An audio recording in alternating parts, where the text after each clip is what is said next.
sky's not blue.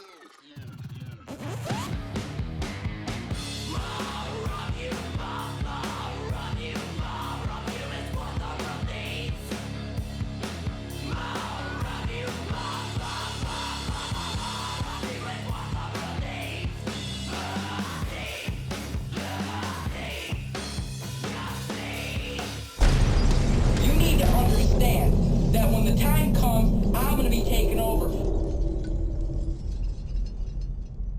Welcome back to the Cult House Podcast. I'm your host, the Scholar of Spite and the Saturday Night Delight, Roger Riddell. Joining me today, he is the guitarist for Boston-based technical death metal band Replacire and also a competitive bodybuilder, Eric Alper. How you doing today, Eric? Doing good, man. Thanks for having me. Yeah, thanks for taking the time to chat today. Of course. I've had a chance to listen to the new Replacire album, The Sinner That Cannot Hold, which is out June 21st of this year for anyone who is listening. And I really dig it. I listened to it at the gym a few times last night. Like I got through a few playthroughs of it. Nice. That's good gym music. Yeah, it is. It is. Yeah. It kept me motivated through my my chest, triceps, and shoulder day. So I love it. I love it. That's great. yeah. That's cool, man. Yeah. Yeah, I think I was reading that you all started recording like right before the pandemic hit. Oh my God. Yeah. Well, not so much recording, but we've been composing. I mean, some of those riffs I've had since before Do Not Deviate even came out. So this whole time pretty much has just been composing it, and then recording took a year, mixing took close to a year, and then the label had to do its thing and get it out into the world. So yeah, it was a long process.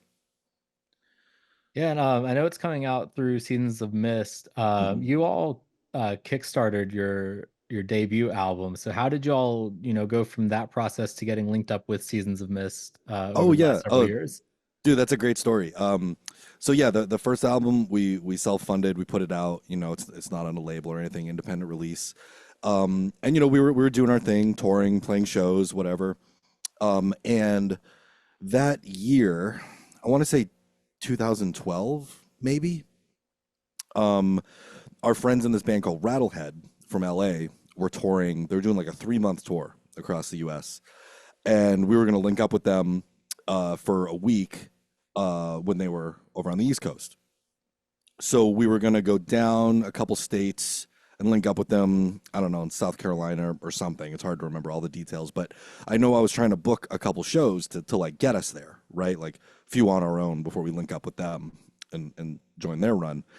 And I was trying to get us a show in Delaware, and whoever was booking it, I can't remember, they were like not really answering, sort of dismissive. I kind of written it off. I was like, we're not going to get that show. We're going to have to just haul ass and just drive, And then finally they were like, okay, yeah, we'll book the show, but like, we can't pay you. We're not going to pay you. And I was like, okay, how about some pizza? Some cheese pizzas? Is that okay? They're like, cool. Yeah, we'll do some pizza. I was like, great. So we were going to, play for some pizza. Classic death metal bullshit. And, and so, we played whatever show. The next time, we get there and we show up, and the local bands had dropped off, of course.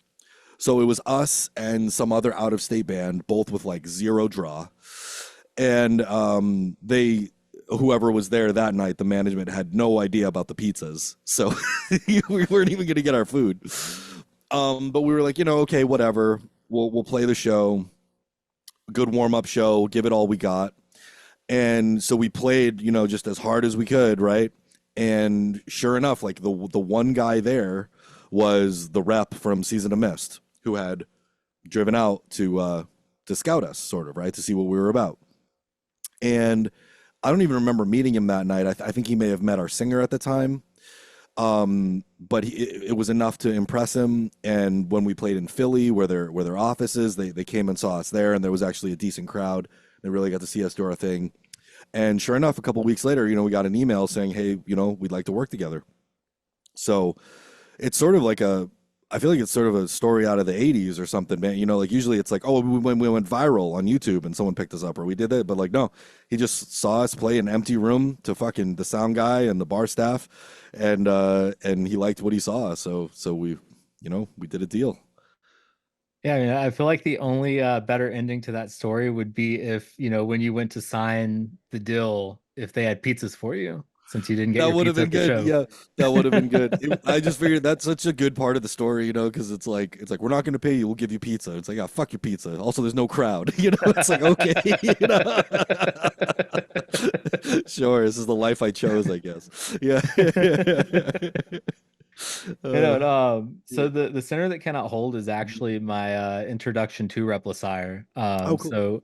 I hadn't heard you all prior to that, but the thing that stuck out to me initially, I think in general, technical death metal can be kind of an acquired taste, but like what immediately stuck out to me that pulled me in was that you all have a really tight rhythm section. Yes. Yeah, drums and bass. Yeah, Joey and Zach. Oh yeah, man, they're killer. Can't say enough Yeah. good things about those guys.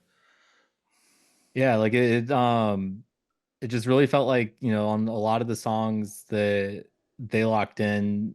And, one of the things that stuck out to me too was that the beginning of the title track, Hmm. and I know that, I've read that with the vocals, you all were kind of aiming for uh like a production quality of like what Corey Taylor was on the first Slipknot album. But Yeah. like the title track, like the drums at the beginning of that reminded me a little bit of some of the drums on that first Slipknot album too. Yeah, yeah, totally. That's exactly how we came up with that. Joey, the drummer, is also a Slipknot fan, their early stuff, and we kind of bonded over that. And I think we had just finished one of the other songs, and we were like, "What do we do now? We got to come up with something." And I was like, "Joey, you want to try to write some kind of drum groove, maybe like the breakbeat thing with like very distinct hits, and we can kind of go off the hits." And he was like, "Sure." So he sat down, he wrote that.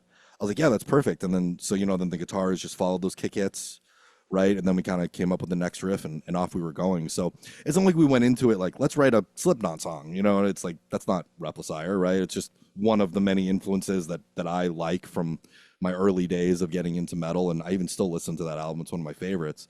But the whole song ended up just being so visceral and heavy that when it came time to start thinking about lyrics, I was like, I think this could be cool to like just go for a really like emotional performance, where the rest of the album, we really, line by line, punch things in, make it all perfect and really like enunciate it and stuff. But this one, it was like, James, dude, I want you to go for it, full takes. Don't worry about it pronouncing every word, gasp for air, make it hurt. And he was like, let's do it. He no fear. He like, it was like running laps. He'd do the song. Okay, you get 2 seconds. All right, good. Back to the beginning. Do it again. Okay, do it again. Do it again. Do it again. He was, man, he would collapse after every take, and then get up, wouldn't even have his breath, and he'd do it again. And the next day he was physically sick. He had cold sweats. He was shivering. We were thinking about going to the hospital. We weren't sure. He really like put his all into that. So it was cool how that one came out. He's James, the singer. He's not really a Slipknot fan, but we sat and I showed him some songs, some live performances. I was like, this is what I think we could go for. And he's like, I got it. I totally get it. So yeah. That was definitely the influence on that one, which is kind of an anomaly. I wouldn't say the rest of the album really has that, but I thought it'd be a good first release. Just like get the energy right out of the gate. Yeah, I mean that's one of the things that I really like a lot too is when I hear a new band and I can um not pick out like a single specific influence, but I can like throughout from song to song and be like, oh, this part reminds me of this band a little bit, but then this part reminds me of this band. It's more like you're hearing an amalgamation of like all of the members' influences Mm, meshing together. And I really like that more than say like when I hear a band where you can clearly tell that they're just trying to be like one specific band that they all liked. totally. I totally get that. Yeah.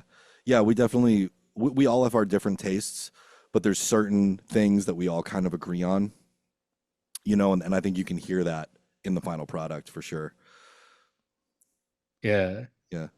Yeah, and with you being traditionally trained at Berklee, how does that influence your approach to writing music? Yeah, I think it just helps our communication. Like a lot of it is Not so much theory based, it's like I came up with this riff. What's another riff that can go with it? And then if you get stuck, you can kind of examine, oh, we're sort of in this key. This might be a good way to go, whatever. But it's really a lot of the communication and there's a saying, right? You like learn all your theory and then forget it. And so we're kind of like, it's in there. It's just ingrained in your brain. So you might not even be actively thinking about doing something by the book, but maybe you are, and then you can break the rules. But then it's funny with where James, the singer, he's not classically trained. He's been a death metal vocalist his whole life. He's used to Black Crown, which is very 4/4 based, easy to catch, easy to feel. Our stuff has some jagged time signatures, some odd hits, some, complicated stuff, let's say. And he's like, we're in the studio and I'm like, all right, dude, so it's like 5 and then it's like 7 and you got to like count. So it's like, ba, da, da, da, da, da, or whatever. And he's like, no, just let me do it. Just let me try to figure it out. And it's like, okay, 200 takes later, like you're getting closer, I guess. So it helps. It just helps with the rest of the band to communicate.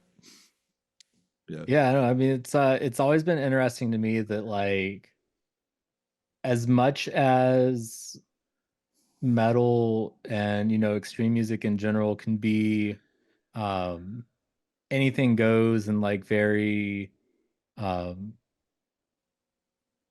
I guess sort of like outside of the box in terms of thinking how a song is constructed. It's still also, for as much as it can be complex, there's a juxtaposition to a lot of the simplicity of it too, where there's just the knuckle dragging riffs sometimes, and Yeah. it's always interesting to see those two worlds kind of like smashed together um, in this genre of music, because it is one of the few um, like popular music genres where you have that sort of juxtaposition of complexity and simplicity kind of smashing together. Well said. Yeah, I think that's the secret sauce. Can you be a really accomplished musician or player with all these technical skills and knowledge and what have you, and still create something that makes you feel something, that makes you want to move or sing along or feel something in your gut that speaks to you, emotionally, and it's not just notes. It's like, well, this works on paper, so it's got to be good. It's like, well, no, it's art, it's creation, and the bands that are very simple, I am so impressed by, man, like Knocked Loose.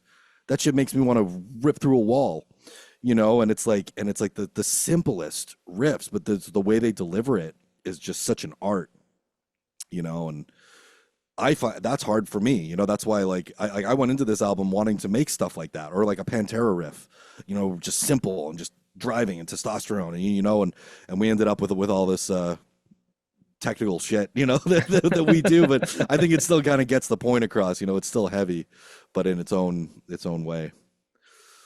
Yeah. Yeah. Yeah, I mean it's kind of like there's also bands that kind of start one way and go the other way. Like you've got a Corrosion of Conformity where they started out more simple, but then as they learned how to play their instruments, they became a more complex band. And then you've Yeah. got a band like Metallica where they hit And Justice for All and they're like, this is too technical. We just want to play simple meat and potato stuff.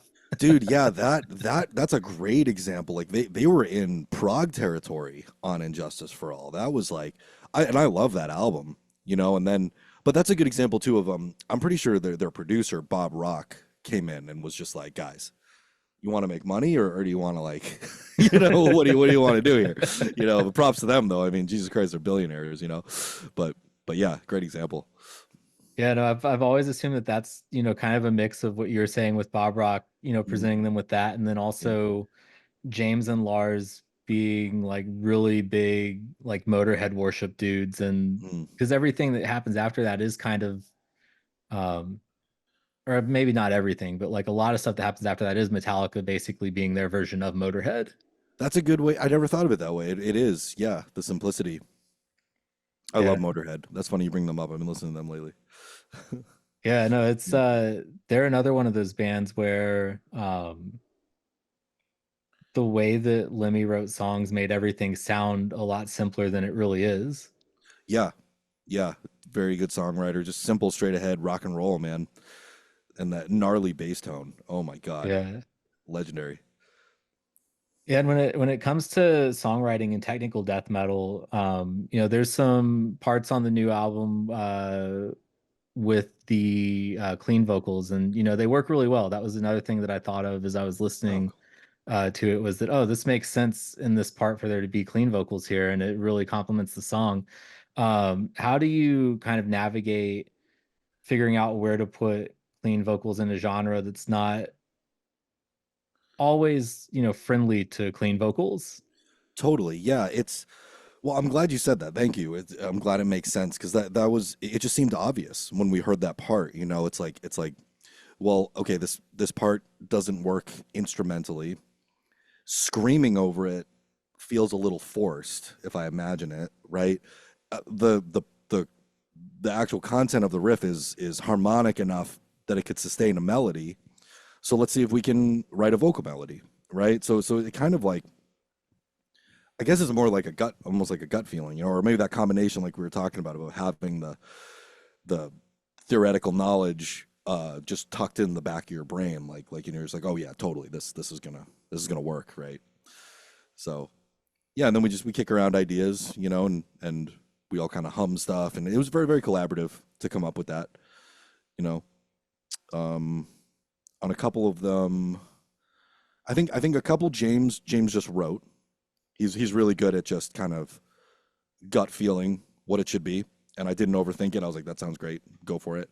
One of them, Zach, our bass player, actually came up with, and then I think on another one, it was a team effort back in the Zoom days, when we couldn't get together.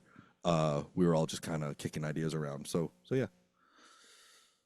Yeah, and what was it like having to compose, parts of the album over Zoom, and how did you navigate that?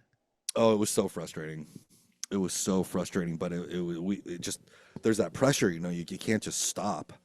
You got to keep getting stuff done. So basically, yeah, we'd all, it was locked down. No one had anywhere to be. We'd all be in our rooms respectively and on our laptops or computers or whatever, and we'd screen share either the DAW that we were working in or the Guitar Pro or whatever, and we just try to verbalize what we were thinking, right? Like I had my guitar, Pohawk had his guitar, and we're kind of like, what about this? Can you see what I'm doing? Can you hear it? Like, yeah, okay, what if I did this? Okay, yeah. So it was just like, it's hard enough to compose, and then you're dealing with not being there in person. So it was slow. It was a lot of hours, just for a couple of seconds, each time. But we kept the momentum as best we could, and then slowly started being able to get back together. And it's especially frustrating because Pohawk, the other guitar player, he lives like 2 blocks from me. So I could just walk over to him, and I couldn't in that case. Yeah. Mm. And one other thing about the clean vocals that I just thought of, when it comes to having a part on a song like that, is there ever a point where you have to stop yourself from overthinking it? Because, the clean vocals in heavy music, there was kind of a good cop, bad cop cliche, like that started in the early 2000s with the way that that was constructed. And I know especially, being from Boston, with that being a hotbed of like the American metalcore scene where that was really popular. Yeah. Um, do you ever hit a point where you're like, we can't overthink, where we're going to use these. We just have to do it if we're going to do it. Yeah, yeah, totally. We didn't want to overdo it. And there's only a few spots I think on the record where we do that, but they were just such obvious moments.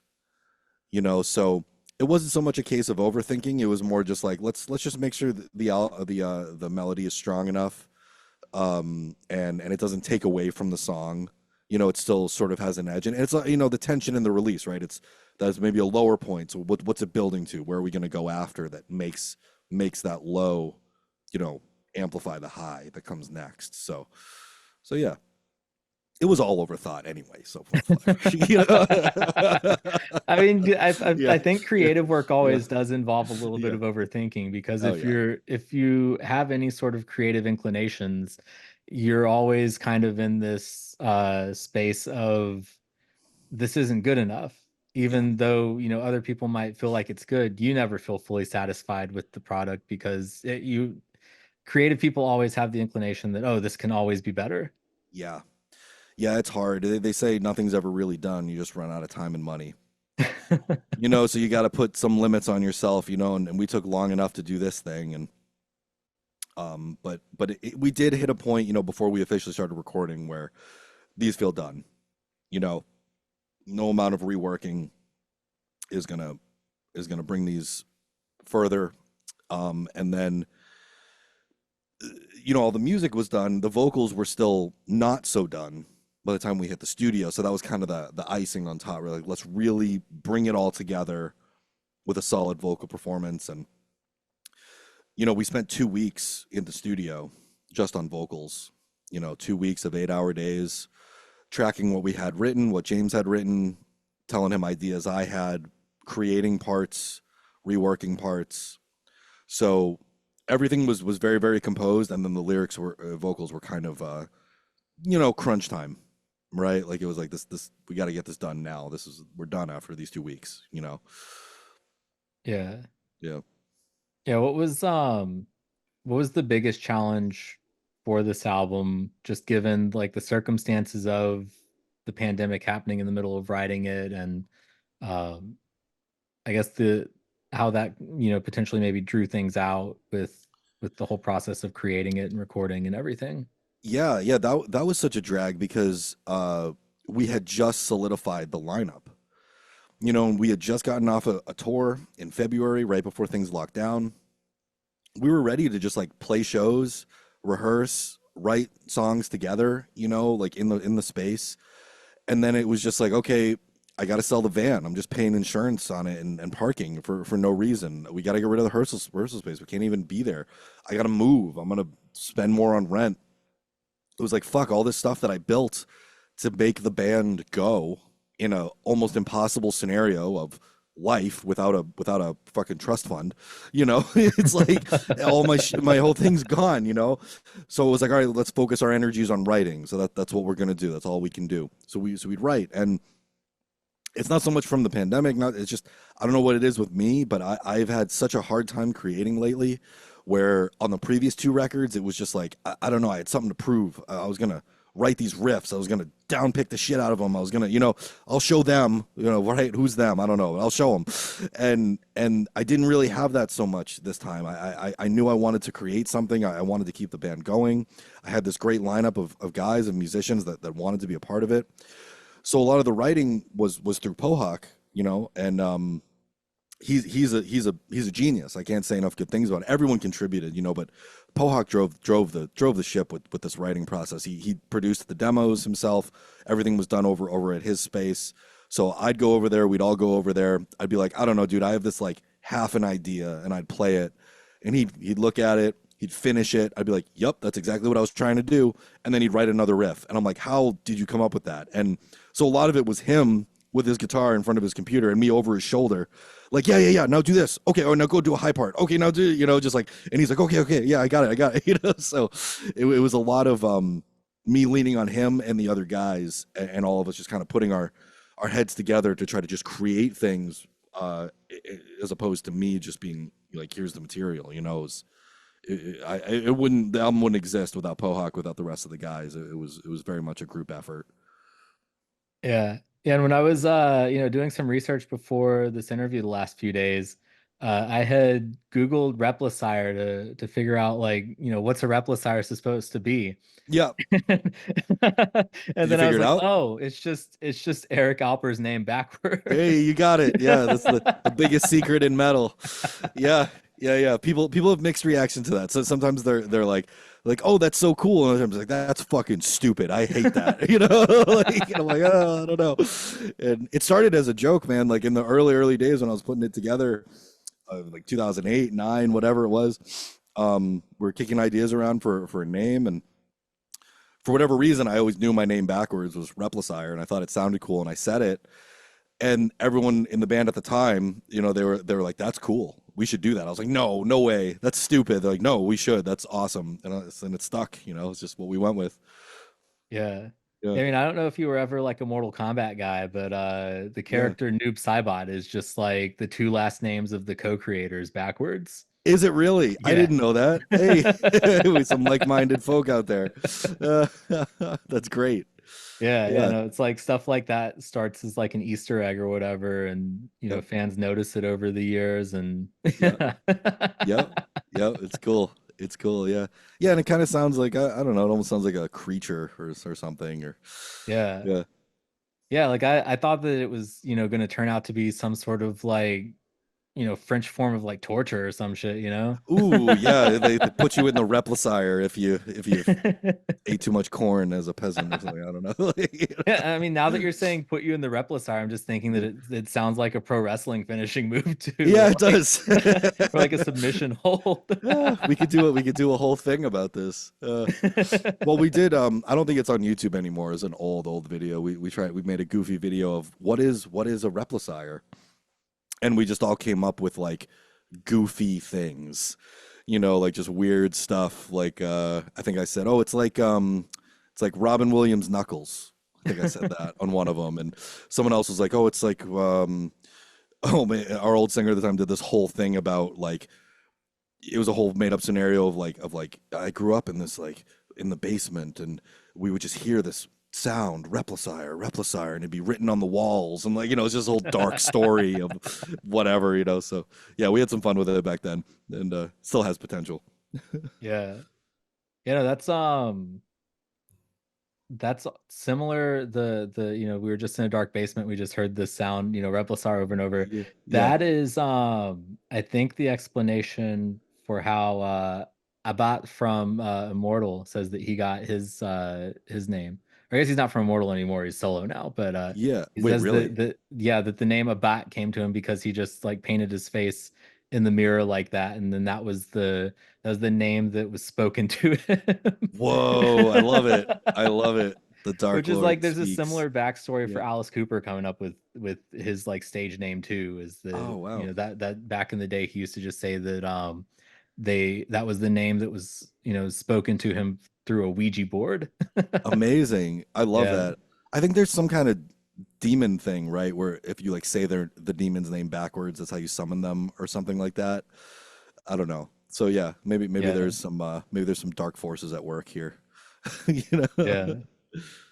Yeah, no, it's I don't know, it's just always interesting to me how people come up with their band names, especially when it's stuff that's like outside the box like that, where it's Yeah. just like you don't immediately know what something is when you hear it. Yeah. Well, you got the Ken mode shirt on. You Yeah. you know you know what that is? Yeah, it's kill everyone now mode, right? Yeah, yeah. But I Yeah. think that's from Henry Rollins. I Oh, think he coined. I think I first saw it in his book Get in the Van, where he was saying I'm going into Ken mode, kill everything now. When he was just like fucking focused. yeah. Yeah. So yeah, when I was like, oh, I know that. I read that in the book. Like fuck yeah. Yeah. Mhm. I've read some of Henry's books before, but I hadn't read Get in the Van before for some reason, even though that's like the best known one. Yeah. Oh, it's a classic. If Yeah. you haven't read it, yeah, you should. I've read it like 5 times. That's what led me into punk. I was very much an elitist for a lot of years, a metal elitist. Just like Opeth was the only band. And just like right, everything else is trash. And I was working in the library actually, and it was there in the reserved things, and I started reading it, and I was like, this is fucking wild. I love this. Maybe I should check out the record. And then I was like, oh, I get it. I get it now, and it really opened a lot of doors to music that I was closed to before. Yeah. I gotta check that out now because like Mm. I've been to several of his like speaking shows too, and like Yeah. I always come away from that just like, wow, this dude's got like a really like broad worldview. Oh yeah. Oh, Yeah. he's a genius, man. And Get in the Van is so great because I'm sure it's his tour uh diary entries from when Yeah. he was in Black Flag. So it's like stories of getting into fights, eating dog food, running out of gas. One of them's just like, I have strep. I sang tonight. It hurt. next entry. And it's like, oh my God. Yeah. Yeah. Yeah. That's It's cool. he's also like a dude who I've always respected for having a stance of like recognizing when he was just like done and not wanting to force it. Because I Yeah. think the thing that I've heard him say before is like I would feel dumb if I was on stage still singing those Black Flag songs at like 60. Totally. He has a lot of Yeah. self-respect. Yeah, he said something like, I don't want to be a jukebox. Yeah. Right? Yeah, he's like, on to the next thing. I'm going to keep creating, but I'm not. That's in the past. I fully respect that. Yeah. Yeah. Yeah, and so tell me about your competitive bodybuilding. Like was that something that, preceded Replacire? Is it something that, you were always into alongside music? Yeah, yeah, I've been into it for a long time, and you believe it or not, since I was like 11. I have food logs from way back then, and I kind of was doing my own thing for a lot of years, and then 2016 was when I first hired a coach with the goal of competing. So we did what's called an off season, where you try to put on size, right? So we did that for a year. Then we did a year long contest prep where you get lean for your contest. So that puts us in 18. And I did my first contest and I got my ass kicked. I fucking lost bad. And then we did a 6 month off season, a 6 month prep. I went back. I won my OCB pro card, which is a different organization. Then that was 2019. So I had like a year, and then lockdown happened, and I actually built a whole home gym in my basement where I was living at the time. That was fun. But anyway, back to present day, I competed in the NPC in 2022, 2 years ago. Yep. And I won this show called the East Coast Cup, which is here in New England. Won the overall there, and then I won my weight class in another show called New England's. And I almost won the overall, very close against Big John. If he's watching this, he's the man. But it was close, neck and neck. He was a super heavyweight. I was a middleweight, and I almost took him. So there's like an 80-pound difference there. So I almost beat him. Then this year I won a show called Eastern USA's, which is arguably the most competitive contest on the East Coast. So you could go as far as to say I'm the best bodybuilder on the East Coast currently, which is a very cool title. Not an official title, but somewhat true. I don't think anyone would argue that. So then I went to what's called nationals, where everyone that wins these local shows, these regional shows, if you place first or second in your class, you qualify for nationals. So it's all the winners, right, from all the local shows comes to nationals. It's a huge show. It's in Texas, hundreds of competitors, and I did that in December. And I was a light heavyweight, about 192 pounds, maybe 200 after I carved up. And out of 44 guys, I got 16th. So I didn't win that one, but I did very well. And the big deal with nationals is if you place first or second in your class there, you're awarded your IFBB pro card, which is like top tier. That's like the Mr. Olympia, the Arnold, like the big shows. A lot of people know Arnold Schwarzenegger as a Mr. Olympia, right? That's like you enter the league, the big league. So that's where I am in my journey. And we'll see if I'm qualified for next year to do it again, and hopefully do better than 16th. Maybe win a pro card. Who knows? But yeah, it's always gone hand in hand with music. Music and muscles always been my two kind of obsessions. And I make music here with the band. I work in a studio. I produce records. I'm also a fitness coach. I help anyone from a competitor to a general population person just trying to get into shape. And I do those two things self-employed, so it's my whole life is those two things. Yeah. Yeah. I love weightlifting and fitness. And like when the pandemic happened, you mentioned that you built a home gym. I was Yeah. in like the studio apartment with the balcony. Mm-hmm. And I was like, okay, I'm not gonna like let all these gains go to waste by like Yeah. not being able to go to the gym for like a year. Yep. So I couldn't do a whole gym because of my space, but I ordered like two 80-pound dumbbells so that I could bench those, a 90-pound curl bar, an 80-pound kettlebell, a couple of parallel bars, and like 120 pounds of chains to put around my neck so I could do dips on the parallel bars Nice. with those. Oh, hell yeah. You had a good setup. Yeah. And That's so great. at the time, like I couldn't do legs anyways, because like right before the pandemic, I'd partially torn the ACL and PCL in my right knee. Oh, So I yikes. was having to like just do light stuff with my legs because I Mm-hmm. was having to like re-strengthen my ligaments in my knees. Mm-hmm. But like that got me through for like the better part of a year until the gyms were open again. Oh yeah, the basics, man. It's funny how you get creative when suddenly the facility is taken away. Yeah. Yeah. Yeah, it was kind of fun collecting all that stuff too. Like I by the end of it, I had a squat rack, I had a leg press, I had a full dumbbell rack up to 100, I had a bench, I had a chest supported row, I had a calf machine. I had a whole fucking gym because it was like a house with a bunch of people, so we had a big basement. So I like cleaned out the whole basement. You know, it was a rehearsal space for other bands too. I cleaned out all the beer cans and all the bullshit and made a whole gym. And then I had to move, so I sold everything, and I think I pretty much broke even. So it was almost just like a rental, for a Yeah. little bit. Yeah, You yeah, know, I think my biggest challenge with all of that is always that I get to a point where I feel like too good about yeah. what I can do and I start ego lifting and then I get hurt. Yep, Because like yep. Classic. I had to stop deadlifting a few years ago because I slipped a disc in my back because I thought that I didn't need to use like a back brace, like a weight belt. Yeah. And so I was doing like 340 pounds for like 3 sets of 10 Oh, it's a and heavy just slipped a deadlift. disc Right. at one point. Oh, ouch, dude. I'm sorry, man. Yeah, I never Yeah. deadlift. I hate deadlifts. Oh, I do Those, too. Like I yeah. never enjoyed it, but it was a thing where I was just like, this is gonna hit like a whole lot of different muscles doing it. So I'm just gonna Hmm. like, tough it out and put it at the beginning of the workout so that I don't Yeah. have to think about it for the rest of it. Just get it out of the way. Yeah. Yeah, I get But that. no, like I had like a last year I had to like rehab this shoulder too, because like I was doing 95-pound dumbbell bench presses and got a little bit overzealous about how far I could bring the movement to in the bottom, and this Yep. shoulder just like slipped out and I partially Ooh, tore my labrum. ouch. Oh my God. I'm sorry, man. Yeah. Yeah, lifting's crazy. You gotta push yourself, but you also gotta know where the limits are and how to push them. And it's an art in itself, just I log. I like to log things. So it's like, all right, I got 10 at whatever. Wait, let me try to get 11. Okay, it's there, I'm gonna stop at 11. If I get okay, next week, maybe one more, just really just like push, push, push, push, push, and it's all there, logged out. Um, but yeah, and there's a lot of parallels to music too. Like that's how you would progress on your instrument, just with the metronome, one click up, Yeah. right?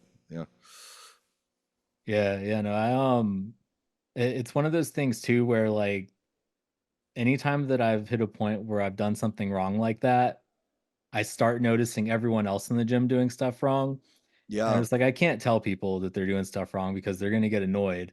So I'm totally. just like, I'll see people every now and then with poor form, and I'm just like, they're gonna get hurt, and Oh, I it's hate that. not. I know it makes me cringe. I Yeah. want to help everybody, but you said it, man. They don't want the help. They don't Oh want yeah, to. dude, I cringe Yeah, like the thing that I cringe the most at is when I see people doing like lat pull downs or mhm. overhead presses and they bring the bars down behind their necks. I'm just like, your shoulders aren't supposed to move that way. You're Yeah, gonna destroy your rotator cuffs. yeah, yeah, yeah. Or usually they're just going way too heavy, right? Like Yeah. that's a very light move if you're gonna do that. Yeah, I agree, man. There's a lot of information out there, but not a lot of it's good, Yeah. So yeah. What are your biggest pet peeves in the gym? Um, there's a lot, you know. Well, it's also so different. Like when I'm in the off season, like I am right now, I'm eating plenty of food. I'm lifting. I'm strong. Everything feels good. I'm in a good mood.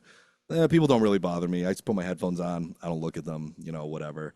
Sometimes I even make friends. If you got to work in with somebody, you can chat. Whatever.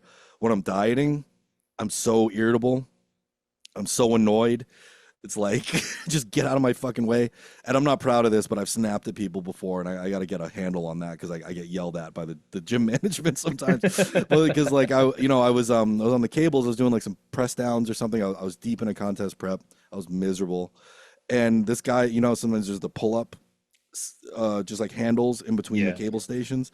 He's doing pull ups, but he's not doing pull ups. He's like jumping off the ground and pulling himself up and jumping back down and pulling himself up and shaking the whole fucking thing. And, you know, and it's not like he's even in shape. It's not like, oh, wow, yeah, clearly you're doing something. And I'm doing my set and I turned and I was like, dude, can you stop? You know?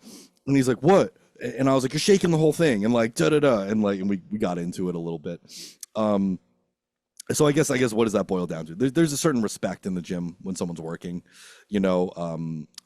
If I'm doing a cable or a machine fly and people are walking by and I have to stop so I don't hit them, it's like, dude, have some awareness of your space, you know.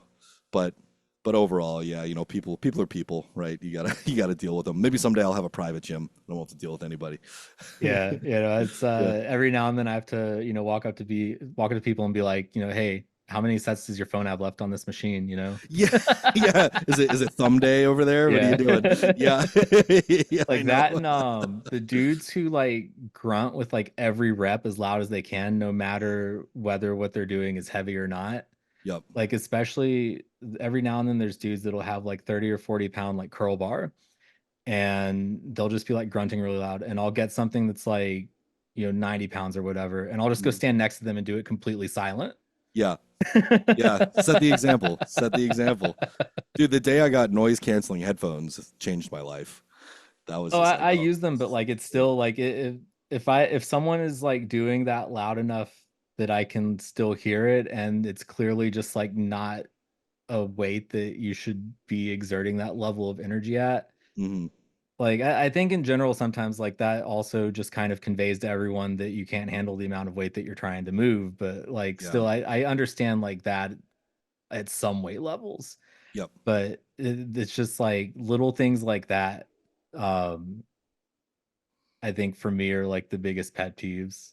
A That and gym people owner. not re-racking their weights. Oh, that is like Yeah. the classic. Or Yeah, put it putting away. putting them back where they Yeah, don't belong, like a that too. 60-pound Oh, dumbbell in the 90-pound spot when I'm trying to oh put my the god. 90s back.